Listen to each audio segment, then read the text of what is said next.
மச்சான் செகண்ட் ஹேண்ட்ல வண்டி வாங்கியிருக்கேன்டா. பரா எவ்வளோடா? 15,000 ரூபாய்க்கு என் உயிர் நண்பன் கொடுத்தா மச்சான். 15,000 ரூபாயா? ஓகே மச்சான், ஓரளவுக்கு நல்லா தான்டா இருக்கு. அதான் மச்சான் வேகமாக வாங்கிட்டேன். 15 ரூபாய்க்கு கொடுத்துருக்கானா என்ன ஃபால்ட் இருக்க போதுரா? கேட்டியா வண்டியில் என்னென்ன ஃபால்ட் இருக்குன்னு? பெருசாக சொல்றதுலாம் ஒன்றும் இல்லை மச்சான். என்ன மிஞ்சி போனால் இன்ஜின் வேலை, கார்பரேட்டரில் பெட்ரோல் லீக் ஆகுது, அது கார்பரேட்டர் செட்டாக மாற்றணும். டயர் 2 தேஞ்சு வச்சு 2 டயர் சேர்த்து ஒரு 5,000 6,000 வரும். இன்ஜின் வேலைக்கு ஒரு 8,000. கார்பரேட்டர் ஒரு 2,000. அவ்வளோதான் மச்சான் வேலை. சோறு திங்கிறியா இல்லை பிஜிலிக்கிறியோட பேசுகிறவனே இந்த வண்டி 15,000 உனக்கு கொடுத்தான் பாரு, அவன் தான்டா உண்மையான ஃப்ரெண்டு உனக்கு. அதான் பச்சா வேகமாக வாங்கிட்டேன்.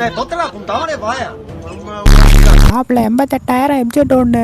ஆனா உனக்கு 15,000 தரேன். உனக்கு வாங்கினா சொல்லு மாப்பிள்ள, கியூல 8 பேர் நிக்கிறாங்க. உனக்கு வேணா சொல்லு தரேன். என்ன பச்சா சொல்ற? 88,000 வண்டி 15,000 தரியா? ஆமா மச்சாடிய உயிர் நண்பனால சொல்றேன் மச்சான். உனக்கு மத்தவங்க எல்லாம் இருந்தா அவங்க அம்மா 90,000 போட்டிருப்பேன். பச்சா நான் வாங்கிக்கிறேன். வண்டியில என்ன வேலை மட்டும்தான் மச்சான்.